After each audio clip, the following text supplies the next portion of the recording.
Qu'est-ce qu'un travesti? Pour moi, c'est un homme qui s'habille en femme dans le but de séduire. Ah, c'est direct comme question. J'en vois pas ici. C'est un homme qui s'habille en femme ou une femme qui s'habille en homme. Je pense que c'est quelqu'un qui aime se déguiser en femme, a priori. Un homme déguisé en gonzesse. Et qu'est-ce qu'un transsexuel? C'est quelqu'un qui fait une opération pour changer de sexe, c'est ça? Transsexuel, c'est quelqu'un qui fait carrément une opération pour changer de sexe. Pensez-vous avoir un côté féminin? À part mes cheveux longs, si tu vises ça, non. J'aime bien le shopping. Et puis, je sais pas, il paraît que c'est féminin. Et j'aime bien mes cheveux aussi. J'aime bien prendre soin de mes cheveux. On a tous un côté féminin en soi, bien sûr. Et vous, c'est lequel? Me mettre de la crème le matin. Voilà, je sais pas. Que pensez-vous des hommes qui se déguisent en femmes? C'est répugnant. Ça pue. Non, c'est dégueulasse vraiment. C'est étrange. Ça dépend. Il y en a, c'est à un certain point, ça fait peur quand même. Mais non, pourquoi pas? Tant que ça va pas plus loin. Ils font ce qu'ils veulent, j'ai pas de problème avec ça. Si ça les amuse ou s'ils se sentent bien comme ça, pourquoi pas. Et cela vous choque-t-il, les personnes qui veulent changer de sexe? Non, pas du tout. Si la personne se sent bien dans sa peau et qu'elle veut changer de sexe, qu'elle le fasse. Moi, ça me choque absolument pas. On est maître de son corps et maître de son esprit. Je trouve ça assez contre nature, ouais. Mais après, tu te dis si c'est leur choix, si c'est ce qu'ils veulent, s'ils sont mieux comme ça, tant mieux pour eux, tu vois. Après, on n'a rien à dire. Je sais pas si ça me choque, mais je trouve ça quand même un peu extrême, quoi. Vous comprenez pas forcément Je comprends pas vraiment la démarche, ouais. Après, j'ai rien spécialement contre, mais je trouve ça quand même un peu extrême. Ouais, je peux comprendre parce qu'en général, les personnes, depuis leur naissance ou depuis leur depuis leur adolescence, savent qu'ils ont envie d'être une femme ou un homme. Donc ouais, je peux comprendre cette envie, quoi. Comme disait Simone de Beauvoir, on n'est pas femme, on le devient, et je pense que c'est la même chose pour les hommes. Et vous comprenez cette envie ou pas du tout? Ah oui, je la comprends totalement. Si on peut se sentir mieux dans sa peau par ce biais, bien sûr. Natacha, bonsoir. Vous êtes travestie. Oui. Alors, racontez-moi un petit peu, depuis quand est-ce que vous travestissez? Depuis très très jeune. En fait, le début de l'histoire, le premier signe que je me rappelle, c'était déjà à la maternelle. Je jouais beaucoup à la coiffeuse, etc.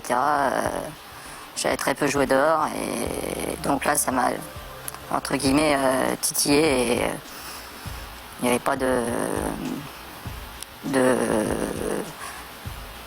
n'aviez pas d'attrait pour jouer avec les garçons? Vous étiez plus attiré pour pouvoir jouer avec les filles, etc. Oui. Et dans votre contexte familial, ça se ressentait? Du tout, non. En fait, c'est bien plus tard, au moment de l'adolescence, là où je commence à chipper des trucs à ma mère, des rouges à lèvres, du mascara, des affaires aussi chez ma grand-mère, qui appartenait quand elle était plus petite. Là, oui, la famille a commencé à... Enfin, ma maman m'a plus ou moins grillé, mais ne m'a jamais... Même une fois, je me souviens un soir, elle m'a vu dans ma chambre avec du mascara et du fard à paupières. Elle n'a pas réagi sur le coup. Je rappelle que vous avez 30 ans, que vous êtes en couple depuis 7 ans. C'est ça, oui. C'est ça. Merci. Aujourd'hui, et un petit en préparation. Et un petit en préparation. Votre compagne est enceinte. C'est ça. D'accord, donc ça c'est une bonne nouvelle. Et ce sera pour quand? Ça sera pour décembre.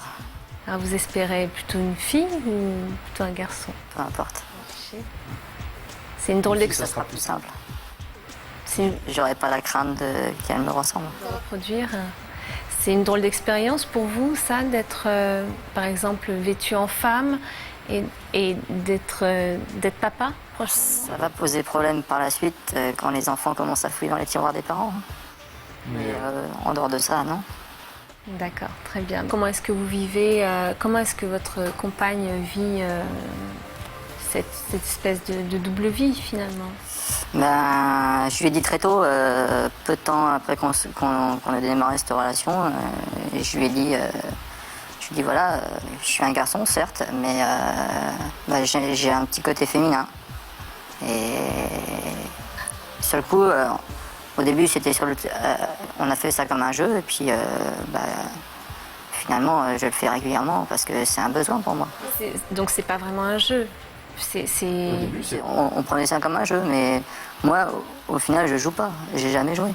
Quand est-ce que vous êtes sorti pour la première fois dans la rue, habillé en femme? C'était en 98. Je devais avoir 16-17 ans. Et quel effet ça vous a fait? Ça fait drôle. C'est surtout voir l'envers du décor, etc. Parce que j'étais beaucoup plus androgyne que maintenant et c'était moins, ça se voyait beaucoup moins. Donc le fait de passer de l'autre côté, de vivre un moment en femme et être confronté aux autres en étant femme, ça fait drôle. À côté de ça, je suis épanouie quand je suis comme ça, je suis super bien dans ma peau. Alors qu'en homme, je m'apprécie pas du tout, quoi. Vous vous sentez mieux comme ça? Non, ouais. Ça répond à quelque chose que vous avez en vous, de féminin? Ça fait écho à ce que vous êtes? Je pense, ouais. Réellement? Réellement, ouais. Et dans ce corps d'homme, comment vous vous sentez? Vous sentez... Pour moi, on va inverser la chose. Je me travestis en homme la journée. Et quand je suis comme ce soir, je suis je suis heureux d'être comme ça, je suis bien comme ça. Mais c'est douloureux alors d'être un homme la journée? Ça on se fait à tout. Mais si aujourd'hui je suis toujours travesti et pas transsexuel, c'est parce que j'ai rencontré ma femme, c'est parce que je suis inséré socialement, je veux pas faire mal à mes proches, etc. Et comment est-ce que vous envisagez la suite de votre vie? Est-ce que peut-être un jour, je ne sais pas, dans plusieurs années, changer réellement de sexe ou J'aurais pas été jusque-là. J'aurais aimé avoir une apparence vraiment féminine, femme, avoir la possibilité d'être indélectable, pouvoir vivre en femme, mais pas pour autant en avoir la sexualité, quoi. Je suis hétéro et j'ai aucune attirance envers les hommes ni les travestis. Voilà. Et votre famille, comment est-ce qu'elle vit? Je ne sais pas. Personne ne le sait. Ma maman, je pense qu'elle sans doute après l'épisode que je vous ai parlé, mais à côté de ça, personne ne le sait. Et vous n'en parlez pas du tout à votre entourage familial? J'ai deux vies. J'ai une vie en femme et une vie en homme. Et je ne mélange pas. Votre compagne ou votre épouse, je ne sais pas si vous êtes mariés, elle vous donne des conseils? Oui et non. Elle accepte ce que je fais, mais c'est plus une tolérance, on va dire. Donc elle me laisse faire. Elle sait que c'est important pour moi, que j'en ai besoin. Mais de là à me donner des conseils, non. De femme à femme? J'en ai avec d'autres copines. Natacha, merci d'avoir répondu à nos questions. Merci à vous. Priska, bonsoir. Bonsoir. Donc vous êtes travesti. Vous êtes travesti depuis combien de temps? Depuis toujours, on va dire. Depuis toujours, ouais, même si les choses se sont faites d'une façon progressive. Mais... Comment est-ce que ça a commencé? Comment est-ce que vous avez pris conscience de cette espèce de désaccord qu'il y avait entre... C'est pas un désaccord, enfin, j'en ai pas pris vraiment conscience parce que je devais avoir peut-être une dizaine d'années. Donc effectivement j'ai senti que j'avais peut-être une sensibilité sur les vêtements féminins sans vraiment savoir exactement ce que ça voulait dire. À 10 ans, donc c'est pour ça que je dis que le processus s'est fait vraiment d'une façon très très progressive sur une vingtaine d'années. Et vous en parliez un petit peu autour de vous ou à un camarade? On a parfois un confident quand on a 10 ans. Est-ce que... Non, parce que je ne me rendais pas vraiment compte, en fait. Vous n'avez pas une vraie conscience de... Non, voilà, je n'avais pas la conscience de ce côté, de ce penchant, du tout. Et alors, quand est-ce qu'il y a eu un déclic? Le déclic, il est venu beaucoup plus tard. Le déclic, il est venu quand j'ai effectivement commencé à avoir envie de ressembler à une femme. Alors qu'au départ, c'était plus, je dirais, un plaisir, par exemple, simplement de toucher des matières. Ça peut être de la soie ou des matières où effectivement, sans m'en rendre compte, même porter des bas ou des choses comme ça, vous voyez, sans chercher effectivement à harmoniser l'ensemble. Donc, à mon avis, il s'est passé en moins d'une dizaine d'années. Effectivement, donc j'ai dû arriver vers l'âge de 20 ans, où là, eh bien, j'ai effectivement commencé à souhaiter me transformer d'une façon plus un peu mieux finie, on va dire. Plus officielle aussi? Officielle, non, pas officielle, non. Je suis pas sorti, je dirais, entre guillemets dans la rue ou ailleurs avant. Il s'est passé encore 10 ans, si vous voulez, avant que effectivement je commence à m'exposer. Alors entre 20 et 30 ans, comment ça s'est passé en fait? Entre 20 et 30 ans, pour moi c'était toute la période où j'ai de la transformation en elle-même, c'est-à-dire que j'ai essayé d'abord de trouver, comme je pense la plupart des collègues travestis, on va dire, au départ de trouver, souvent on commence par les chaussures, après on va commencer, vous voyez, par les bas, après on va chercher des vêtements. Moi c'était la première phase, et après la deuxième phase, effectivement, c'est donc le visage, trouver des produits, vous voyez, pour essayer. Quand vous dites aller chercher des vêtements, ça veut dire que donc vous êtes obligé d'aller faire du shopping, d'essayer des vêtements aussi. C'est très très difficile. C'est-à-dire, effectivement, maintenant ça ne me gêne plus du tout aujourd'hui, mais c'est vrai que faire la démarche d'aller dans des vêtements, dans des magasins qui vendent des vêtements de femmes, c'est pas toujours facile par rapport au regard, effectivement, des clientes notamment qui se demandent qu'est-ce qu'il fait ici, vous voyez. Donc c'est pas facile. Donc alors après il y a d'autres possibilités. Souvent on peut acheter des vêtements sur internet, etc. Mais après effectivement on a quand même besoin d'aller dans les boutiques de toute façon d'ailleurs on est obligé pour trouver des vêtements. Bien sûr, et puis les essayer. Donc c'est pas évident d'aller en cabine avec. Non. Au départ, je vous cache pas que je rentrais avec une casquette, vous voyez, la tête basse, discrètement, pour essayer de trouver la première jupe qui se présentait. C'est douloureux tout ça d'être obligé de se cacher ou de faire. C'est pas que c'est douloureux, c'est pas douloureux, mais on se sent quand même un petit peu, à part. C'est vrai que c'est pas une démarche normale. On voit pas de garçons tellement dans les boutiques, aller fouiller dans les rayons de jupes, parce qu'il y a effectivement toutes les personnes dans la boutique qui vous observent. Et vous vous sentez comme ça en marge? Aujourd'hui ou... Non, vous vous sentiez déjà à ce moment-là un petit peu en marge, mais je me sentais un peu gêné, j'étais pas à l'aise, tout simplement. Alors après, effectivement, ce que j'ai fait pour me sentir beaucoup mieux, c'est que quand je rentrais dans les magasins, en fait, je regardais personne, je regardais pas du tout les regards. Et à ce moment-là, j'étais plus concentré et je me disais, même sans mon regard, je m'en fiche. Vous voyez. Et professionnellement, à ce moment-là, vous étiez... Écoutez, quand j'avais une vingtaine d'années, j'étais encore à l'école. Vous étiez encore à l'école? J'étais encore à l'école, tout à fait. Donc... Et à aucun moment, un copain d'école n'a été dans la confidence? Non. Jusqu'à... C'était pour vous inenvisageable? C'est pas que c'était inenvisageable, mais j'étais dans mon processus. J'étais dans une démarche personnelle, en fait, d'essayer de comprendre ce que je voulais, parce que déjà la difficulté, c'est de comprendre, parce qu'on se pose plein de questions, en fait. Moi, je me suis posé énormément de questions. Déjà même par rapport aux femmes. C'est-à-dire que moi j'ai mis très très longtemps avant de comprendre finalement que quand je voyais des femmes par exemple, effectivement j'ai compris 10 ans après que ce que je les regardais aussi, c'était pas pour essayer de leur ressembler.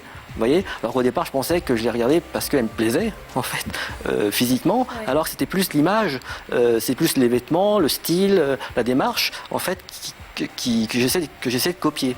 Vous voyez, donc c'est sûr que j'ai eu une dizaine d'années, je dirais un petit peu difficile parce que de tâtonnement, sans vraiment savoir, sans me comprendre moi-même, sans savoir ce que je voulais faire, sans même savoir vers quelle sexualité j'allais m'orienter. Vous voyez, j'étais un petit peu perdu quand même pendant une dizaine d'années. Et aujourd'hui, donc tout ça c'est plus clair, votre identité? Aujourd'hui les choses sont. J'ai trouvé une forme d'équilibre. Vous vivez en couple ou pas? Non, je vis avec mon chat. Avec mon chat. Non, aujourd'hui les choses vont beaucoup mieux, hein, parce que effectivement, je veux pas dire, je suis pas arrivé au bout, parce qu'on n'arrive jamais au bout, mais Quoi pour vous arriver au bout? oui, je sais pas en fait. Quand vous dites ça, c'est comme si le chemin n'était pas terminé. Et, non, le chemin n'est pas encore terminé. Je pense que j'ai encore des choses à faire. Alors dans la transformation, après on en reparlera avec les autres invités. Bon, je vous dis, j'ai eu ce processus de transformation. Aujourd'hui, depuis on va dire depuis 4-5 ans, je me sens plutôt bien comme je suis en fait. Donc j'ai pas maintenant spécialement envie d'aller plus loin. Je me sens plutôt bien, aussi bien en fille qu'en garçon. Vous avez vécu en couple? Vous avez J'ai eu très peu de temps, 2 ans. un compagnon ou une compagne? Une compagne. Une compagne, d'accord. Donc vous préférez... Donc en fait, votre sexualité, c'est vous en tant qu'homme avec une femme. C'est resté... Vous êtes hétérosexuel? Non, je vais plutôt dire bisexuel. Bisexuel. Tout à fait. C'est-à-dire que quand je suis en garçon, effectivement, je serais plutôt attiré vers les filles. Ouais. Mais quand je suis en fille, je vais plutôt attendre d'être séduite par les garçons. D'accord. Voilà. Okay. C'est pour ça que je dirais que je suis totalement bisexuel. Oui. Et votre famille est au courant? Oui, ma famille est au courant, pas depuis très très longtemps, hein, depuis quand même 4-5 ans, effectivement. D'accord. Et comment elle a réagi? Pas très bien au début, mieux maintenant. Ouais. Mieux maintenant, mais bon, je pense qu'effectivement, je parle de mes sœurs, puisque mes parents malheureusement sont décédés, mais c'est sûr que mes sœurs auront préféré avoir un frère pas travesti, c'est évident. Hein.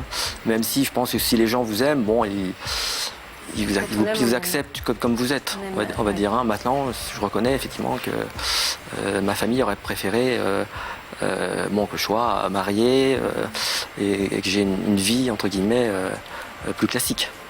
Et un désir d'enfant? Non. Pas du tout? Non. Très bien. Merci Prisca d'avoir répondu à nos questions. Merci. Quant à nous, on se retrouve tout de suite après la pub avec Najat et Stella. À tout de suite.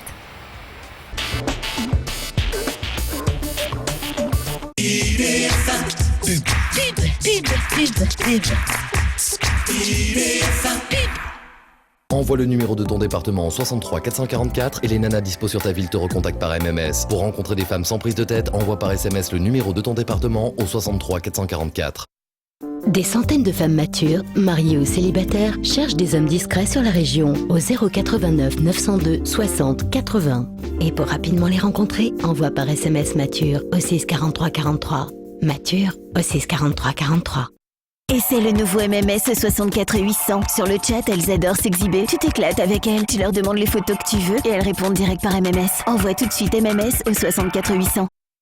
Découvre ce qui se cache derrière le 3625. Un max de filles sans tabou t'attendent. Ne résiste pas et appelle le 3625. Transforme tes fantasmes en réalité. Tu peux aussi chatter avec elles par SMS en envoyant Dial au 6 22 88. 3290, le numéro coquin mémorisé. Ces filles-là savent t'y faire. Appelle le 3290 en visio ou audio et tu seras transporté au 7e ciel. Plaisir foudroyant garanti où tu veux et quand tu veux au 3290.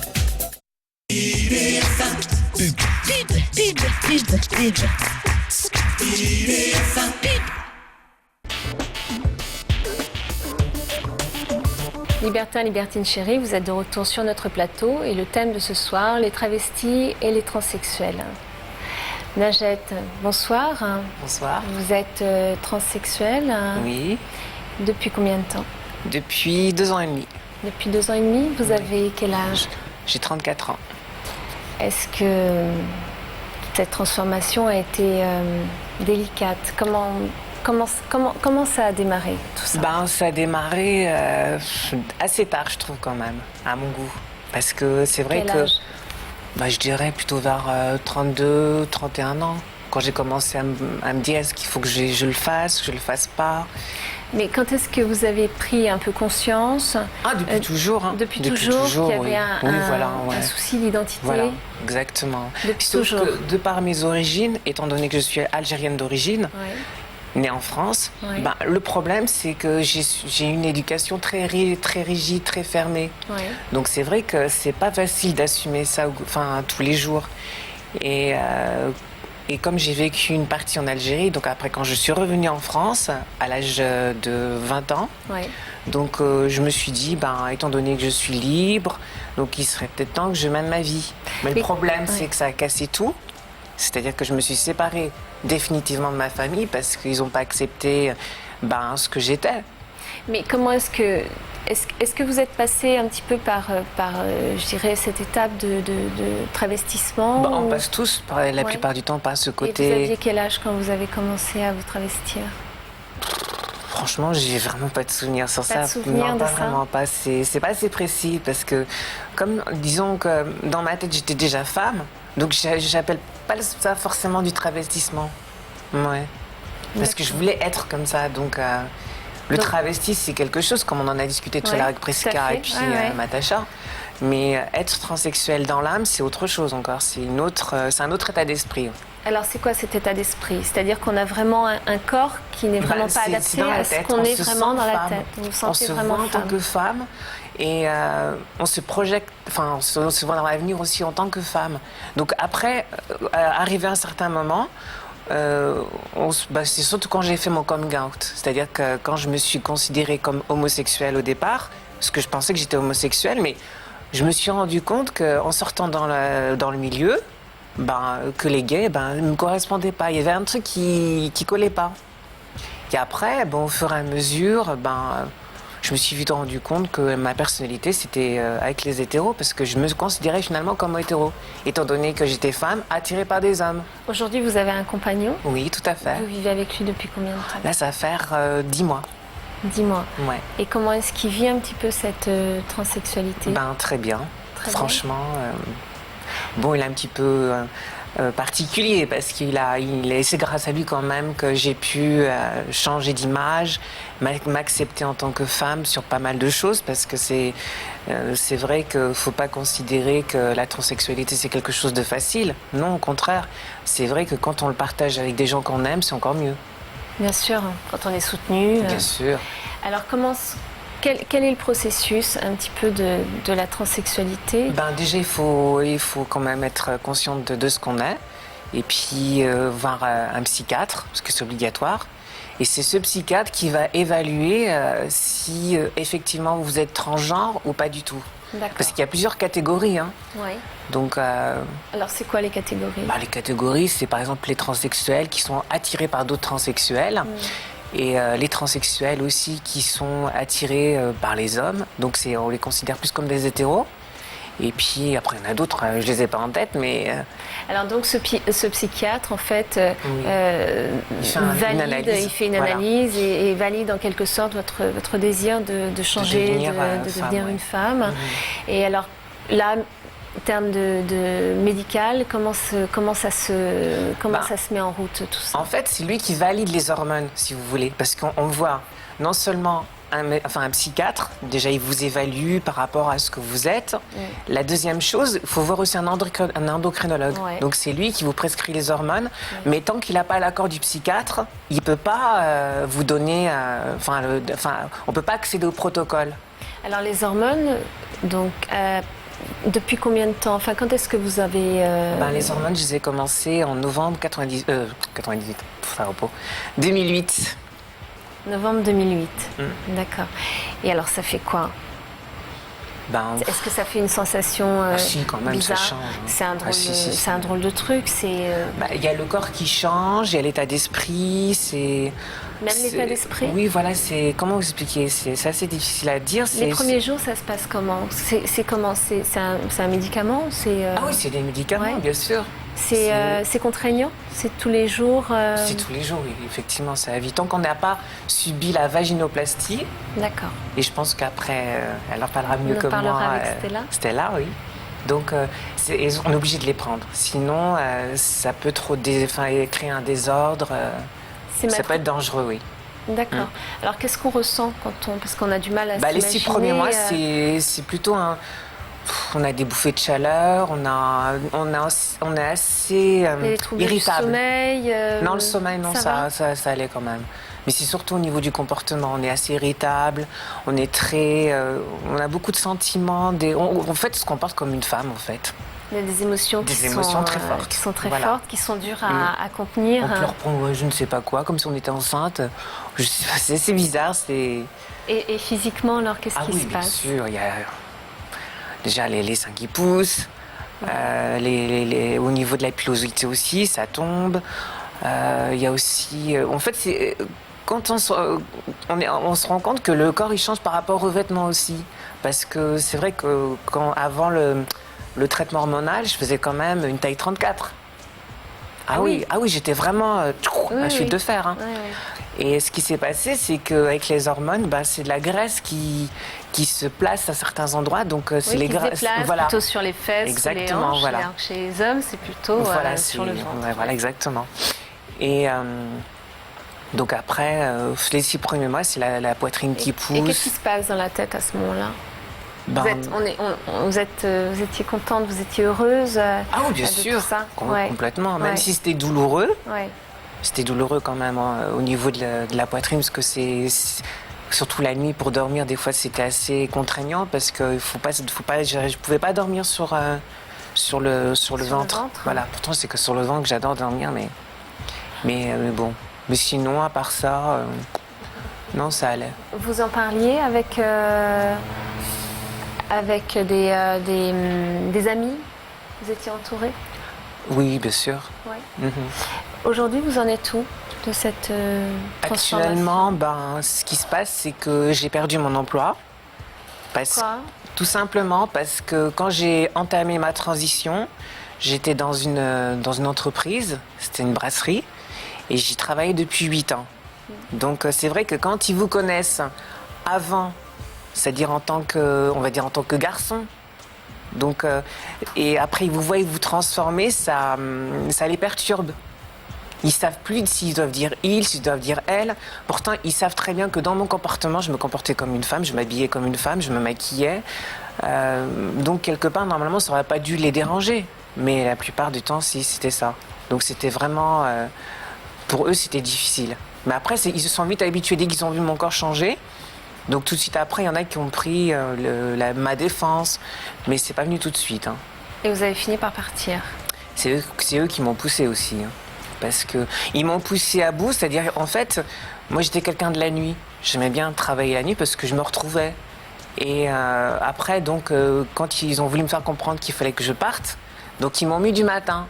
C'est vraiment la double peine, c'est-à-dire que non seulement vous êtes en transformation avec tout ce que ça comporte d'émotionnel, et en plus vous perdez votre boulot. Quoi. Voilà, j'ai perdu à cause de ça, donc ça n'a pas été facile. Mais en fait, je me rends compte avec le recul, parce que je me suis quand même renseignée sur les sites en question pour les transsexuels, il s'avère que finalement c'est mieux pour moi. Parce qu'il vaut mieux recommencer une nouvelle vie avec un nouvel employeur, des nouvelles connaissances. Rompre avec ce qu'on était Parce que avant, les gens qui vont me rencontrer maintenant, ils ne me connaissent pas comment j'étais avant. Donc ils vont me voir comme je suis maintenant. Mais ils vont voir une belle femme. J'espère. Et puis je passe un petit appel aux employeurs s'ils cherchent une barmaid ou n'importe quoi. Eh ben, très bien. J'espère. En tout cas, s'il y a un travail pour vous, il n'y a pas de souci. Najette, merci d'avoir répondu à nos questions. De rien, c'était un plaisir. Stella, bonsoir. Bonsoir. Vous êtes transsexuelle. Tout à fait. Et depuis combien de temps? En fait, c'est pas très évident de dire depuis combien de temps on est transsexuel. Parce qu'en fait, comme on a déjà très bien expliqué tout à l'heure, la transsexualité, c'est dans la tête. Moi, depuis mon enfance, j'ai toujours élevé ce côté féminin, fille. Donc, c'est pas évident de dire depuis quand. Déjà, dans mon cas, depuis que j'étais dans le ventre de ma maman, il y a déjà des soucis. Déjà parce qu'en fait, je suis d'origine brésilienne, donc je viens de l'Amazonie, et puis en fait, ma mère m'a couché à la maison. Donc, la sage-femme qui a fait l'accouchement de mes 2 sœurs en avant, parce qu'en fait, mon père, il a toujours voulu avoir un garçon. Ouais. Donc, quand elle est venue faire parce qu'en fait, elles font un massage. La sage-femme, c'est des dames très anciennes de l'Amazonie. C'est des dames qui a rien qu'en regardant le ventre, en touchant le ventre, elle sait déjà. Si c'est un garçon ou une fille. Voilà. Ouais. Donc, elle a touché encore le ventre de ma maman. Elle a dit voilà, tu auras encore une fille. Et mon père, effectivement, il était très déçu parce qu'il voulait un garçon. Donc voilà, et quand je suis née, bon, la surprise. Ah, bien en fait, c'est pas une fille, c'est un garçon. Donc mon père, il était très heureux. Voilà, tout le monde était. Donc ça a commencé déjà, depuis là déjà. Donc ma mère me disait que j'avais les pleurs d'une fille. J'aimais toujours les jouets de ma sœur. Mes jouets, j'aimais pas du tout. Oui.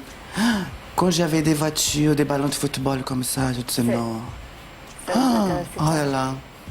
Et puis j'ai préféré jouer avec les poupées de ma sœur, des choses comme ça. Des fois on se changeait des cadeaux. Ma sœur elle aimait bien, mais mes ballons c'était le contraire de moi. Donc voilà, donc c'est depuis tout petit déjà. Et puis après à l'adolescence, en fait, ce genre de questions, en fait je viens d'une famille très catholique. Mon père, il était commissaire de police du arrondissement où on habitait au Brésil. Donc, je ne pouvais pas parler de ça avec eux parce que...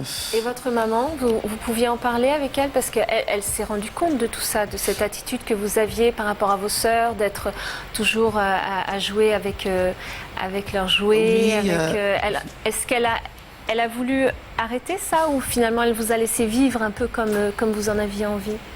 En fait, elle savait déjà. Elle le sentait, elle le ressentait. Elle sentait déjà, elle savait.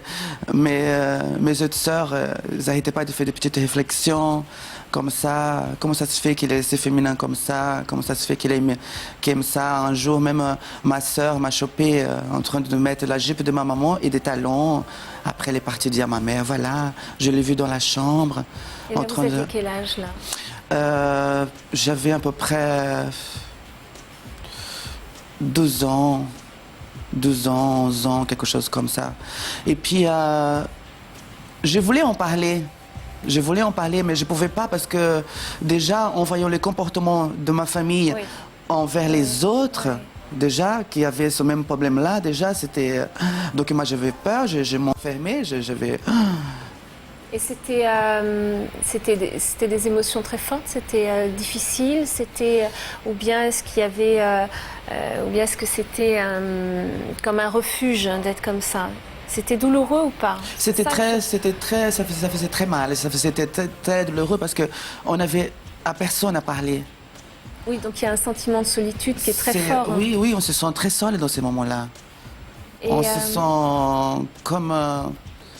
je ne sais pas comment vous dire, c'est un sentiment inexplicable, c'est quelque chose de... On se sent même des fois on se sent, comment je peux vous dire, pas des monstres, parce qu'on n'est pas des monstres, mais on se sent, comment ça se fait qu'on est aussi différents et pourquoi on n'est pas accepté, pourquoi...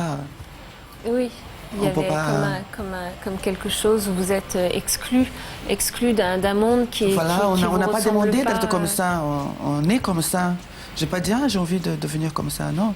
On est comme ça, c'est dans les gènes, c'est... Est-ce qu'il y a eu un déclic qui vous a permis de vous dire, voilà, je vais changer de sexe, je vais... En fait, quand j'ai commencé à vraiment à faire ma éducation par rapport à ça, je ne voulais pas rester... En fait, je me voyais à la glace, je n'acceptais pas mon corps comme ça. Je voyais mon sexe, pour moi, c'était... Je voulais pas ça. Je voulais devenir une femme complète à 100%. Je ne voulais pas m'arrêter. Alors, comment est-ce que vous avez entamé les démarches? Comment ça s'est passé? Voilà, donc j'ai commencé mon traitement hormonal déjà aussitôt. Parce qu'en fait, j'ai un grand passage par rapport à mon adolescence, après ma majorité, parce que à 14 ans, je suis partie de chez moi. Parce que là, c'était vraiment... Mes parents, ils ont vraiment découvert la vérité. Parce qu'en fait, j'ai participé d'un concours de beauté au Brésil, de Miss Univers, et j'ai eu le premier prix. Donc, après, les maquillages, tout ça, c'était très difficile pour les enlever. Donc, je me suis réveillée avec des coups à droite à gauche. Je me suis réveillée avec... ma mère me frappait. Me dit voilà... On vous a frappé? Oui, Je ne comprends pas. On vous a frappé... Qui Elle m'a vous a frappé parce qu'en fait... Qui vous a frappé? Ma mère avec un frère aussi, parce qu'en fait, ma mère est d'une famille, je viens d'une famille composée. Mon père avait des enfants de sa part déjà, et ma mère aussi. Donc quand ils se sont retrouvés, on était... ils ont fondé une famille. Donc moi, je sais... voilà. Donc je me suis réveillée avec des coups de droite à gauche, parce qu'en fait, il y avait quelqu'un de ma rue qui a su que je participais de ce concours-là, et qui a dit à mes parents, pas à mes parents, a dit à mes sœurs. Donc elles sont parties voir. Et après, le lendemain, quand je suis rentrée à la maison, j'étais réveillée par des coups à droite à gauche. Donc c'était très douloureux. Et puis là, ma famille m'a complètement coupée du monde, on peut dire. Mes amis, parce que c'est eux qui m'ont donné de l'argent pour aller à droite à gauche. Donc ils m'ont tout coupé. Les livres, me couper les amis. Donc j'avais juste le droit d'aller à l'école et revenir. Donc... tout ça, cet enfermement-là, ça m'a... Et je me suis enfouie de chez moi. Je voulais ma liberté. Et vous êtes parti où? Et voilà, je suis partie en Guyane française, à Cayenne, retrouver ma demi-sœur. Et puis c'est là que j'ai commencé à faire mes traitements hormonaux. C'est là que j'ai commencé à...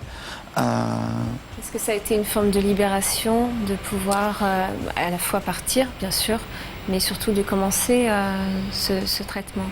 Ah oui, c'était ma libération totale, c'était ma indépendance. Enfin, je suis indépendant, enfin, je peux faire ce que je veux, enfin, je peux faire... je peux faire mon traitement, j'ai fait mon traitement, j'ai commencé à faire mes traitements. Après ça, j'ai resté 2 ans. 1 an sans donner de nouvelles à mes parents. Donc là, vous aviez 16-17 ans? Voilà. Ouais. À 18 ans, je reviens. Et là, le changement. Et puis, je ne savais pas comment mes parents allaient prendre ça. Ouais. Mais bon, je les ai prévenus quand même. Ouais. Ma mère. Ouais. Parce que c'est plutôt facile de parler aux mères, à la maman qu'au papa. Ouais. Surtout en sachant la mentalité qu'il a. Donc, j'ai prévenu ma mère, j'ai dit voilà, j'ai changé, je ne suis plus la même personne que tu as vue quand je suis partie. Et voilà, donc je suis arrivée, je dis voilà, on t'accepte comme tu es. Et donc ça s'est rétabli, le contact a été rétabli? Voilà, le contact a été rétabli. Par contre, ils m'ont laissé très clair qu'ils ont mis un garçon au monde. Donc pour eux, je resterai toujours son garçon. Même si aujourd'hui... j'ai enlevé tout ce qu'il y avait des garçons en moi. Vous n'êtes plus du tout, vous n'avez plus du tout rien d'un homme. Donc, vous avez continué malgré la souffrance et malgré la douleur que ça peut être aussi d'avoir à combattre à la fois l'entourage et soi-même. C'est pas évident d'être transsexuel, travesti, transgenre. Mais alors, ce qui m'étonne, c'est qu'en fait, quand on parle de transsexualité, vous parlez de vous en transsexuel. Vous ne parlez pas de vous en femme, en fait, parce que vous êtes... Non, je ne suis pas d'accord sur ça. Non. Parce que moi, j'ai l'impression... Enfin, voilà, pour moi, vous êtes une femme. Mais moi, je suis une femme. On se sent femme. Et à quoi bon dire transsexuel, en fait? Transsexuel, c'est une catégorie, parce qu'en fait, à la base, on est né homme, et puis après, on fait des démarches pour être ce qu'on est, c'est tout. Mais personnellement, je trouve que c'est un mot grossier, à mon goût. C'est une transition, en fait. C'est vraiment la transition. Écoutez, en tout cas, merci à toutes les 4 d'avoir répondu à nos questions. Merci beaucoup. Alors, je vais vous présenter un livre qui s'appelle « Changer de sexe », qui est plutôt pas mal, qui répond vraiment à toutes les questions qu'on peut se poser sur la transsexualité. Donc, c'est aux éditions Le Cavalier Bleu. Voilà, et c'est 2, Alexandra Hawks-Merel et Stéphanie Nico. Voilà. Quant à nous, on se retrouve tout de suite pour la séquence coquine. À tout de suite.